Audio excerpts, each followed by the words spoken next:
শত বছর গুনাহ করেও ওই মুসা আলাইহিস সালামের জামানায় আরেক বান্দা এলাকা থেকে বের করে দিয়েছে, সবাই যাও তুমি গুনার কারণে এলাকায় আর থাকতে পারবা না। বের হয়ে গিয়েছে জঙ্গলের মধ্যে। জঙ্গলের মধ্যে যখন গেল, এইবার আল্লাহ পাক রব্বুল আলামিনের এই বান্দা জঙ্গলের মধ্যে বড় অসহায়। এইবার বান্দা অসুস্থ হয়ে মৃত্যুবরণ করেছে। মুসা আলাইহিস সালামকে আল্লাহ কয়, মুসারে যাও, ওই জায়গায় একটা বান্দা আছে, যেই বান্দাটা মরে আছে আমার ওলি, তার জানাজা করো।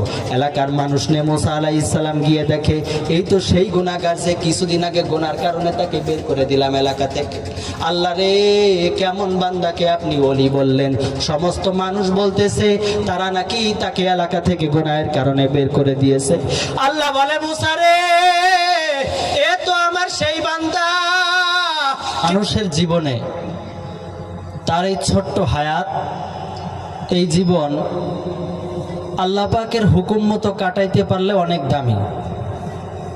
কেউ যদি অনেক দীর্ঘ হায়াত পায় আর ওই হায়াত আল্লাহ পাকের হুকুম মতে আল্লাহ পাকের তরিকায় চলে না, তো এই জীবনের দাম নাই। দুনিয়ায় একটা মানুষের জন্য আল্লাহ পাক রব্বুল আলামিন বলেন, তোমাকে যে আমি একটা হায়াত দিলাম, 60 বছর হোক 70 বছর হোক, তো তুমি এই হায়াতটাকে সুন্দরভাবে আমার রাস্তায় কাজে লাগাবা। তোমার জীবনে 1 নাম্বার উদ্দেশ্য আর 1 নাম্বার কাজ হচ্ছে ঈমান আনা। কোরআনে বিভিন্ন জায়গায় আল্লাহ তাআলা বান্দাদেরকে বলছেন, আমিনু, তোমরা ঈমান আনো। যেমন আল্লাহ পাক রব্বুল আলামিন সূরা আসরের মধ্যে বলেন, দুনিয়ার সমস্ত মানুষ ক্ষতিগ্রস্ত, তবে ওই মানুষ ছাড়া যারা ঈমান আনে, ইল্লাল্লাযীনা আমানু, যারা ঈমান এনেছে।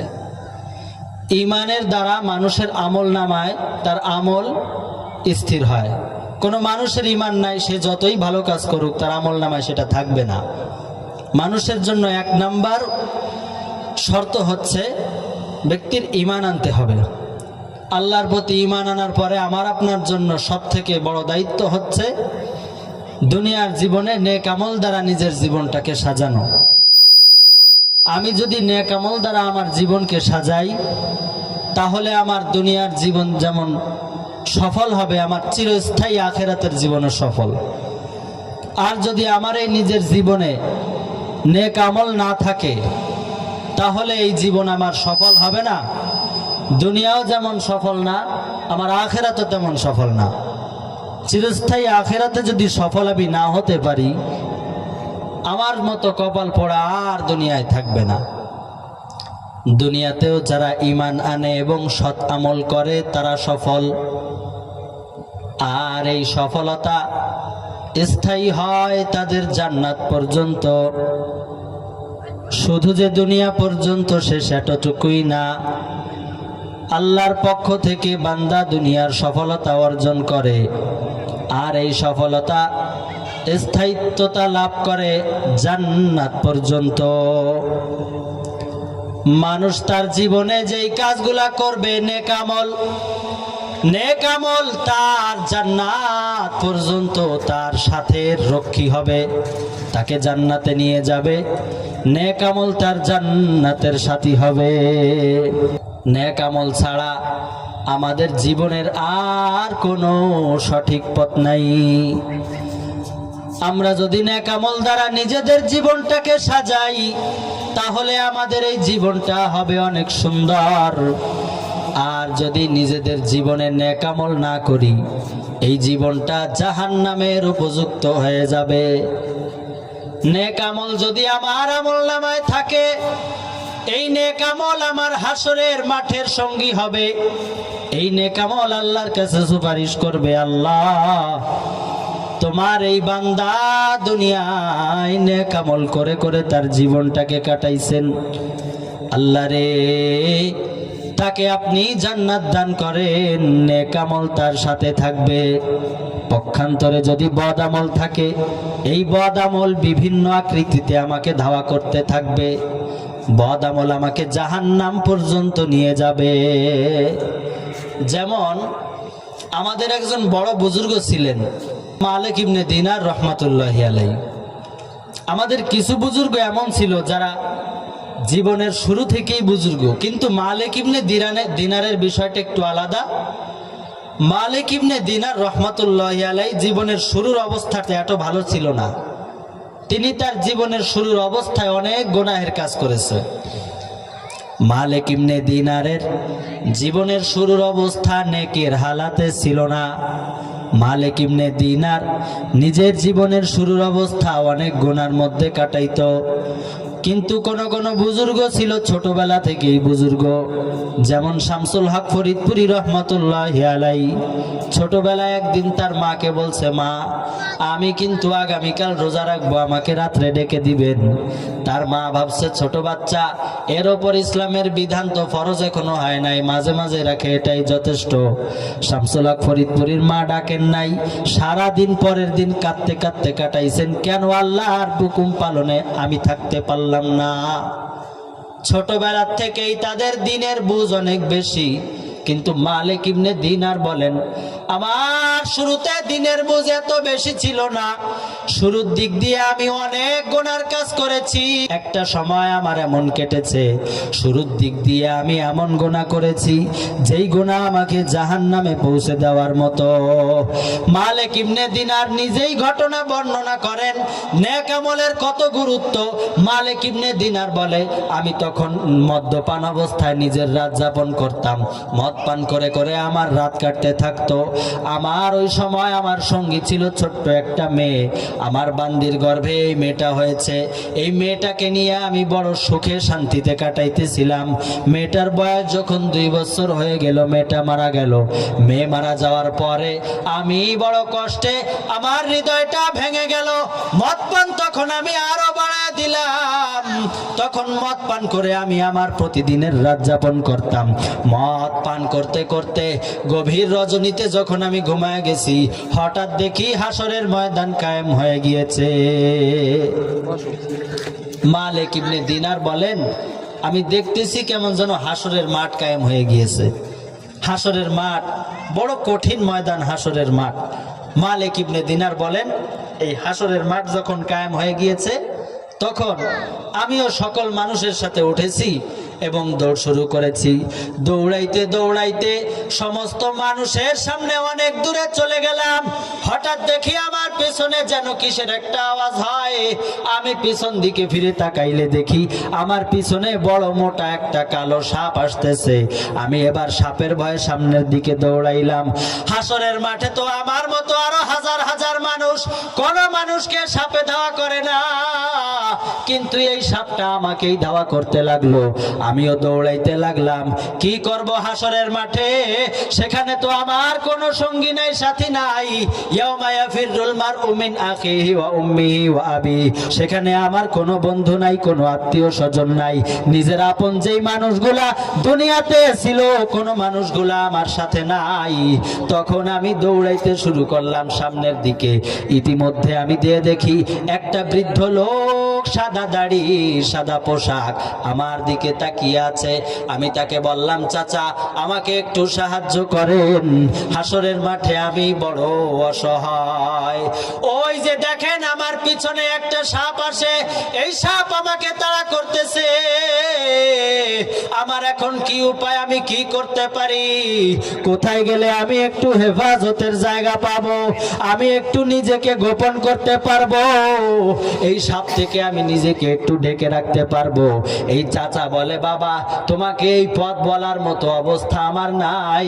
আর তোমাকে যে এই সাপের হাত থেকে আমি বাঁচাবো, তোমাকে যে এই সাপের হাত থেকে আমি বাঁচাবো, সেতটুকু শক্তি আর সামর্থ্য আমার নাই।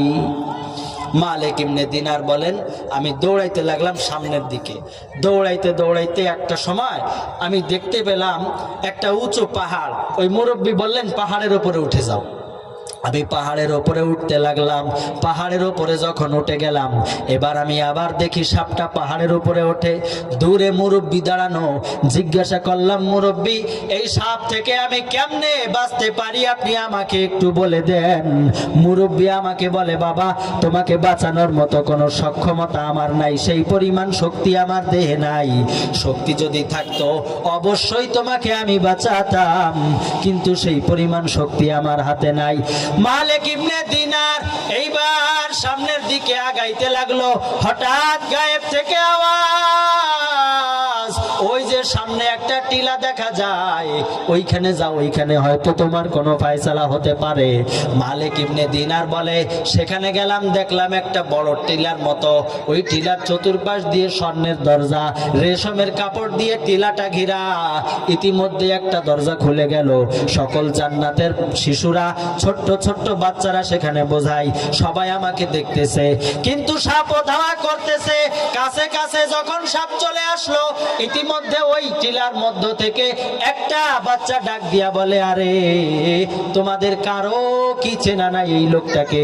যদি থাকে উঠাও না, সাপটা তো তাকে ধরে বসলো। আমি তখন দেখলাম আমার ওই মরে যাওয়া 2 বছরের মেয়েটা এসে আমাকে বাম হাত বাড়ায় দিল।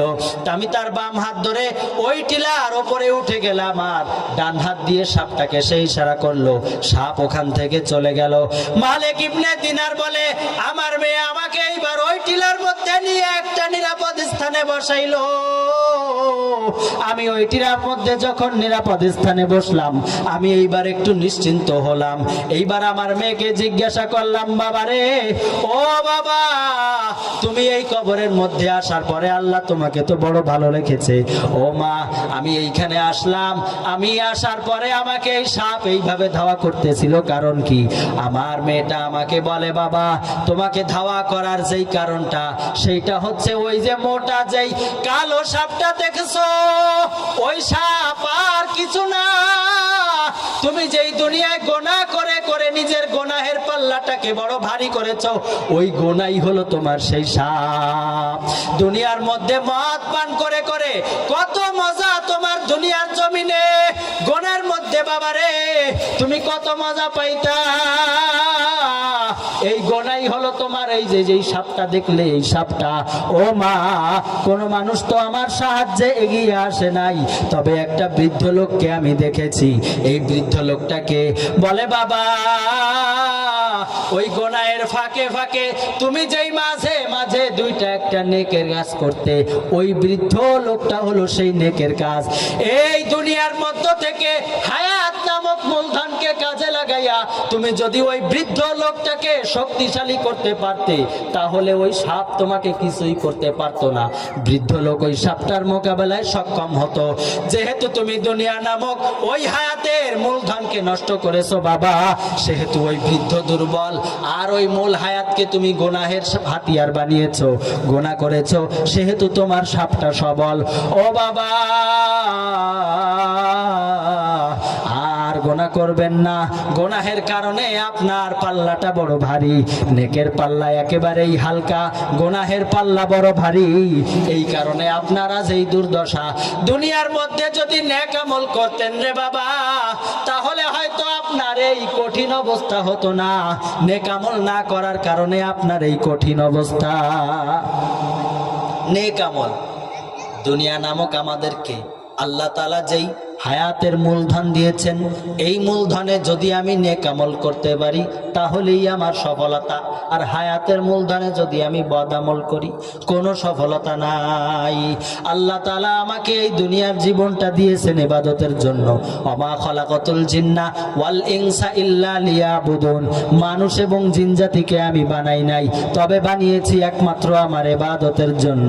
দুনিয়ার মধ্যে আল্লাহর ইবাদত করব, নেক আমলের মধ্যে নিজের জীবনটাকে কাটাবো, এর মধ্যেই আমার সফলতা। দুনিয়ার সফলতা আবার আমার আখিরাতের সফলতা। জান্নাতে যাওয়ার জন্য আমার প্রয়োজন নেক আমল।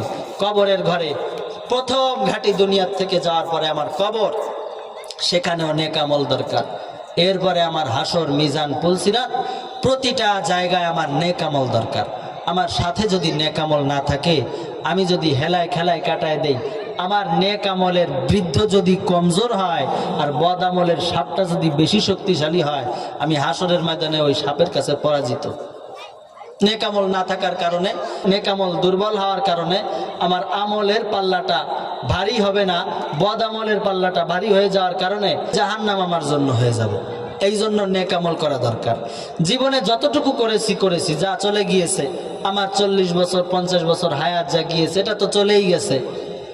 এখন আমি আমার নতুন জীবনটাকে, সামনের পরবর্তী জীবনটাকে কেমনে সুন্দর করতে পারি? নেক আমলের দ্বারা। পূর্বের জীবন তো গেছে, আল্লাহ পাক রব্বুল আলামিন এই অপশন বন্ধ করে। আল্লাহ বলেন, লা তাকুনাতু মির রাহমাতিল্লাহ, তুমি আল্লাহর রহমত থেকে নিরাশ হও না। আল্লাহর রহমত তোমার দিকে ধাবিত, তুমি আসো আল্লাহর দিকে। আল্লাহ পাক চাইলে তোমাকে মাফ করে দিতে পারেন। এজন্য আমি আমার জীবনে যা করেছি সব বাদ, এখন থেকে আমার নতুন জীবন। নেক আমল ছাড়া তো আমার উপায় নাই। কবরে যাওয়ার সাথে সাথে আমার নেক আমলের প্রয়োজন হবে, আমার হাসরে নেক আমলের প্রয়োজন। নেক আমল ছাড়া আমি একটা মিনিট চলতে পারবো না। এজন্য জীবনটাকে নেক আমল দিয়ে সাজানো দরকার। আল্লাহ বলেন, লা তাকুনাতু মির রাহমাতিল্লাহ, আল্লাহর রহমত থেকে নিরাশ হয়ে তুমি ফিরে যেও না। ইতিহাস তো বলে হাজার হাজার মানুষ জীবনের 60 বছর 70 বছর নষ্ট করার পরে বৃদ্ধ বয়সে যখন আল্লাহর কাছে আসছে, আল্লাহ তাআলা ওই শেষ সময় তাকে মাফ করে জান্নাতের ঘোষণা দিয়েছে। এজন্য আমাদেরও গুনাহের রাস্তা ছেড়ে দিয়ে নেক আমলের পথ ধরা দরকার। আমরা আর গুনাহের কাজ করব না, নেক আমল ধরব। আর আমি মরে যাওয়ার পরে আমার কি হবে? আমি যদি আজকে মারা যাই, দুনিয়া তো অচল হয়ে থাকবে না, প্রত্যেকে তার স্থান থেকে ঠিক ঠিক ভাবে চলতে থাকবে, মাঝখান থেকে আমি থাকবো না, আমার কি থাকলো? আল্লাহর রাসূল বলেন, ইযা মাতাল ইনসান ইনকাতা আমালুহু ইল্লা মিন সালাস, মানুষ যখন মরে যায় তার সমস্ত নেক আমলের রাস্তা বন্ধ হয়ে যায়, তবে 3টা রাস্তা খোলা থাকে। ইল্লা মিন সাদাকাতিন জারিয়া, 1 নাম্বার হচ্ছে সাদকায়ে জারিয়া। 2 নাম্বার এমন এলেম যে এলেম মানুষের উপকার করে। এই যে যেমন হাফেজ সাহেবরা, একজন হাফেজ শত শত হাফেজ বানায়। এই যে এলেম রেখে গেছেন তিনি মৃত্যু বরণ করবেন ঠিকই, কিন্তু তার ছাত্ররা তার কবরের মধ্যে নেক আমল পাঠাইতে থাকবে। 3 নাম্বার হচ্ছে নেক সন্তান। কোন মানুষের যদি নেক সন্তান দুনিয়ায় থাকে, ওই ব্যক্তির মৃত্যুর পরেও তার সন্তানের নেক আমল, তার একটা ভাগ সে পেতে থাকে কবরের মধ্যে। নেক আমল ছাড়া আমাদের কোনো উপায় নাই। আমাদের জীবনটাকে নেক আমল দিয়ে সাজাতে হবে। কেমনে আমার জীবনটা নেক আমল দিয়ে সাজানো যায়?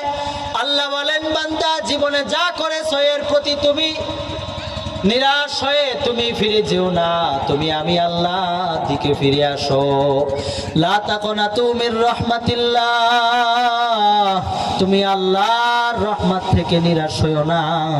ও বান্দা, তুমি আমার রহমতের দিকে আসো, আমি আল্লাহ তোমাকে চাইলে ক্ষমা করে দিতে পারি। হাদিস শরীফের মধ্যে আছে, আল্লাহ পাক রব্বুল আলামিন হাসরের ময়দানে ফেরেশতাদেরকে বলবেন, ফেরেশতারা রে, এই যে একটা বান্দা দেখ, এই বান্দার আমল নামায় কি আছে তোরা খোঁজ। আল্লাহ তো সবই জানেন, এরপরেও জিজ্ঞাসা করেন, ও ফেরেশতারা দেখো এই বান্দার আমল নামায় কি আছে, তোমরা একটু খোঁজো, খুঁজে খুঁজে দেখো। আল্লাহর ফেরেশতারা এই বান্দার আমল নামা খুঁজবে, খুঁজে দেখবে এই বান্দার আমল নামায় তেমন কিছু নাই। এরপরে এক পর্যায়ে যায় বলবে, আল্লাহ দেখলাম এই বান্দার আমল নামায় একটা ব্যবহার আছে, উত্তম চরিত্র। কি সেই উত্তম চরিত্র? ফেরেশতারা বলে, আল্লাহ দুনিয়ায় তোমার এই বান্দা ব্যবসা করত, ব্যবসার সময় তার একটা বড় গোডাউন ছিল, এখানে কয়েকজন কর্মচারী ছিল। এই কর্মচারীরা এই গোডাউন থেকে মাল নিয়ে নিয়ে এলাকায় সাপ্লাই দিত, আর এই মালিক তার কর্মচারীদেরকে বলে দিত, তোমরা যখন মালগুলো সাপ্লাই দিবা, ডেলিভারি করবা, যদি কোনো গরিব মানুষ হয়, ওই গরিব মানুষটাকে তোমরা টাকার জন্য বেশি জোরাজুরি করবা না, অল্প দামে তার কাছে ছেড়ে দিবা। সে যদি টাকা নাও দিতে পারে, তাকে কিছুদিনের জন্য ঋণে দিবা। সে যদি পরেও দিতে না পারে, তাকে তোমরা বেশি চাপ দিবা না টাকাটা দেওয়ার জন্য। সে অসহায়, আল্লাহ তাকে অসহায় বানিয়েছে, সে অসহায় হয়ে টাকাটা দিতে পারে না, তোমরা এই জন্য তাকে বেশি চাপাচাপি করবা না। আল্লাহ বলে, তাই নাকি? এই বান্দার ব্যবহার এমন ছিল? জি আল্লাহ। বলে, তাহলে এই গুণটা তো আমি আল্লাহর হওয়া উচিত। আমি আল্লাহ তো রহমান, আমি আল্লাহ তো রাহিম, আমি আল্লাহ তো গফফার, আমি আল্লাহ তো দয়ার সাগর, আমি আল্লাহ এই ক্ষমার জন্য একমাত্র উপযোগী, আমি আল্লাহ পারি বান্দাকে ক্ষমা করতে। এই বান্দার সিফাত তো এমন ছিল, দুনিয়ার মানুষকে সে ক্ষমা করে দিত, দুনিয়ার মানুষকে তার সাধ্যের মধ্য থেকে সাহায্য করত। আজ আমি আল্লাহর সাধ্য আছে এই বান্দাকে মাফ করে দেওয়ার, আমি কার্পণ্যতা করব না, যা যা বান্দা তোকে মাফ করে দিলাম। এটা হলো আমার আল্লাহর স্বভাব। পিছনের জীবনে যা করেছি আর করব না, আল্লাহ তুমি আমায় মাফ করে দাও। আল্লাহ বলেন তওবার দরজা খোলা, তুবু ইলাল্লাহি তাওবাতান নাসুহা। শুধুই কি এত দূর? আল্লাহর রাসূল সাল্লাল্লাহু আলাইহি ওয়াসাল্লাম বলেন আত-তাইবু মিনাদ যামবি কামাল্লা যামবালাহু। গুনাহ থেকে তওবাকারী ব্যক্তির অবস্থা হলো এমন যেন তার আমলনামায় কোনো গুনাহই নাই। একজন মানুষ গুনাহ করার পরে আল্লাহর কাছে যখন তওবা করে, আল্লাহর রাসূল বলেন আল্লাহ এমন ভাবে মাফ করেন যে ওর আমলনামায় কোনো গুনাহই ছিল না। শুধুই কি এত দুর্বাদিল সাইয়্যাতিহিম হাসানা, তার ওই গুনাহগুলোকে নেকি দ্বারা পরিবর্তন করে দেওয়া হয়। রসুলের এই সুসংবাদ। আল্লাহ বলেন তওবার দরজা খোলা, তুমি তওবা করো, তোমাকে মাফ করে দেব। শুধুই এত দূর না, প্রতিদিন আল্লাহ তাআলা বান্দাকে ডাকতে থাকেন, আল্লাহ তাআলা বান্দাকে ডাকতে থাকেন। প্রতিদিন আল্লাহ তাআলা বান্দাকে ডাকে আর বলে বান্দারে তুমি আসো আমার কাছে মাপ চাও। প্রথম আসমানে এসে আল্লাহ ঘোষণা দিতে থাকেন আলা মিন মুস্তাগফিরিন ফাআগফির আলা। ওরে আসো কি এমন কোন বান্দা যাকে আমি ক্ষমা করব? আসো না তুমি আমার কাছে, তোমাকে ক্ষমা করার জন্য আমি প্রস্তুত। আসো নাকি কোন এমন বান্দা রিজিক চাও? আসো, তোমাকে আমি রিজিক দান করব। বান্দা আসো, আমি আল্লাহ তোমার জন্য। আল্লাহর কাছে ক্ষমা চাইলে আল্লাহ বান্দাকে মাফ করে দেন। বান্দাকে মাফ করতে আল্লাহ তাআলা বিন্দু পরিমাণ কার্পণ্যতা করেন না। বান্দা যদি যায় আল্লাহর কাছে, আল্লাহ তাআলা সাথে সাথে বান্দাকে মাফ করে দেন। আল্লাহ তাআলা বান্দার প্রতি বড় দয়ালু, বড় মায়াবান। এই জন্যই তো তওবার দরজা আল্লাহ তাআলা খোলা রেখেছেন। বনি ইসরাইলের মধ্যে এক যুবক ছিল মুসা আলাইহিস সালামের জামানায়। হঠাৎ জমিনের অবস্থা খারাপ, বহুদিন হয়ে গেছে বৃষ্টি হয় না। 6 লক্ষ বনি ইসরাইল নিয়ে মুসা আলাইহিস সালাম মাঠে উপস্থিত হয়েছেন আল্লাহর কাছে। ইস্তিসকার নামাজের দোয়া করবেন, নামাজ পড়ে দোয়া করতেছেন আল্লাহর কাছে। আল্লাহ বলে বান্দা তোমরা যতই নামাজ পড়ো আর যাই করো, বৃষ্টি নামবে না। মুসা আলাইহিস সালামকে আল্লাহ তাআলা বললেন তওবাকারী বান্দাদেরকে নিয়ে আসো, আমি তোমাদেরকে মাফ করে দিব। সমস্ত বান্দারা এইবার হাজির হলো। মুসা আলাইহিস সালামও আছেন, আল্লাহর কাছে দোয়া করতেছেন আল্লাহ বৃষ্টি নামান, বৃষ্টি নামান। আল্লাহ কয় না, বৃষ্টি আর নামবে না, বৃষ্টি নামার পরিস্থিতি নাই রে মুসা। কেন? আল্লাহ আপনি তো বলেছেন তওবাকারী বান্দা নিয়ে আসলে বৃষ্টি নামাবেন। আল্লাহ বলেন 6 লক্ষ বনি ইসরাইল সব গুনাহ থেকে মুক্ত, শুধু একটা বনি ইসরাইল তওবা করে নাই, ওই বান্দার কারণে এই বৃষ্টি নামবে না।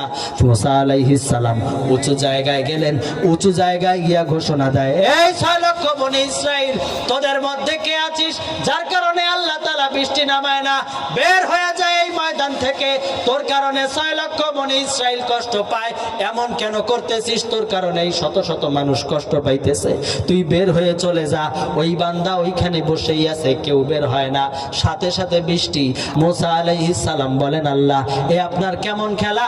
আপনি তো বললেন বৃষ্টি নামাইবেন না, তাহলে আবার বৃষ্টি নামাচ্ছেন।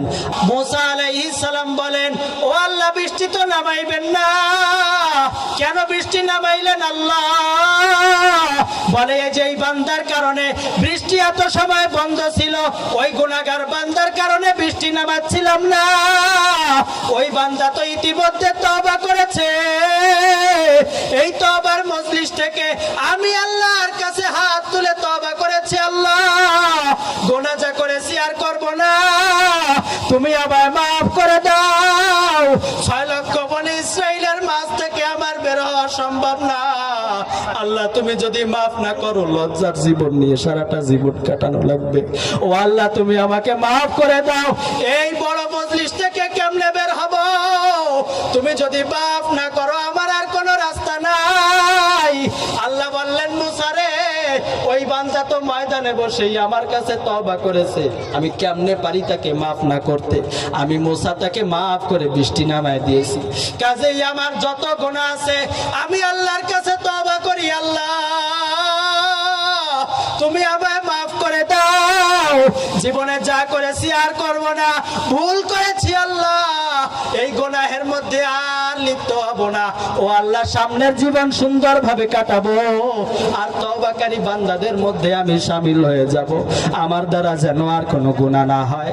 শত শত বছর গুনাহ করেও ওই মুসা আলাইহিস সালামের জামানায় আর এক বান্দা এলাকার থেকে বের করে দিয়েছে, সবাই যাও, তুমি গুনার কারণে এলাকায় আর থাকতে পারবা না।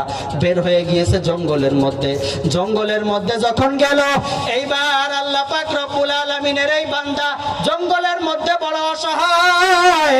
এইবার বান্দা অসুস্থ হয়ে মৃত্যুবরণ করেছে।